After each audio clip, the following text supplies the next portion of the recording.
Welcome to this week's Torah lesson. This week's Torah portion is Parsha Yisro.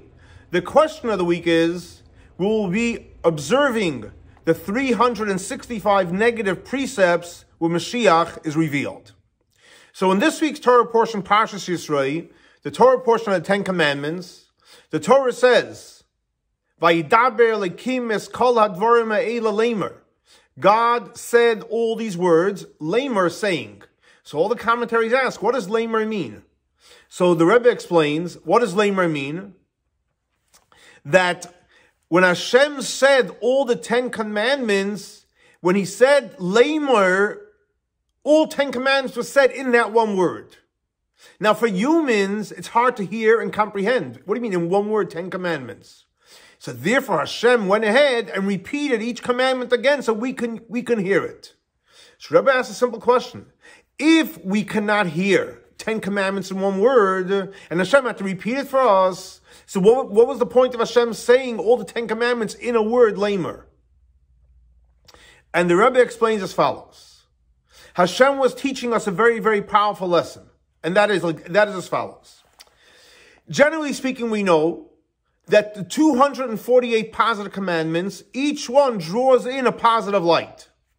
The 365 commandments, so the Alter Rebbe teaches us in Tanya, that by refraining from transgressing one of the 365 commandments, every time we refrain, we stay away from connecting to the shalish klipos hatmeos, to the three impure, unholy forces. That's generally. But the Rebbe explains, the truth is, on a deeper level, the positive commandments and the negative commandments are both called mitzvahs. What does mitzvah mean? A connection. So if mitzvah means a connection, so just like the 248 positive commandments creates a connection to Hashem, the 365 commandments, you cannot say it just helps us not to get connected to the three impure klipot.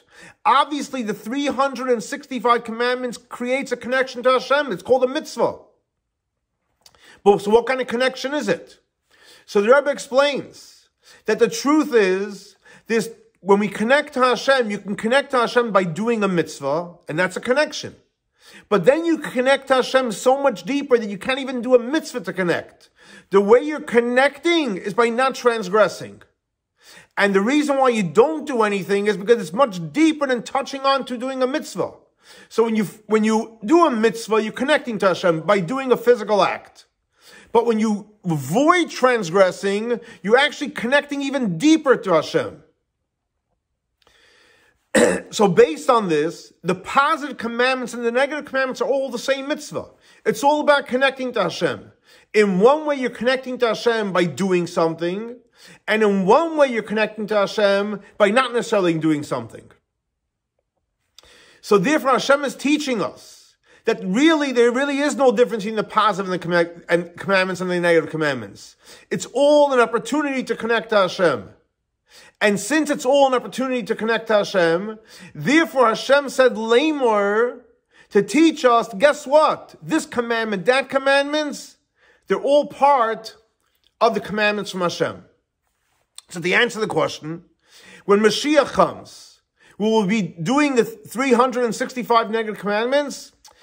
What's the question? Hashem is going to take away the spirit of impurity. So you're not going to have to not do the 365 negative commandments. There's not going to be any impurity there. So from that perspective, that would be a reason maybe not to observe the 365 commandments. But we know that the Torah is not going to change. So we are going to have the opportunity to do the 365 negative commandments, not to stay away from impurity, but more importantly, to connect to Hashem.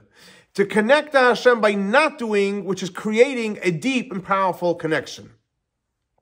This week's Torah lesson is dedicated to the memory of Baruch ben Aryeh Leib, Shlomo ben Yosef, and Rachel bas Lipa. May their souls be elevated by the Torah we're studying in their memory. Thanks so much for joining us for our weekly Torah lesson. For more information, please see our website, chabad.swf.org. Have a great and blessed week.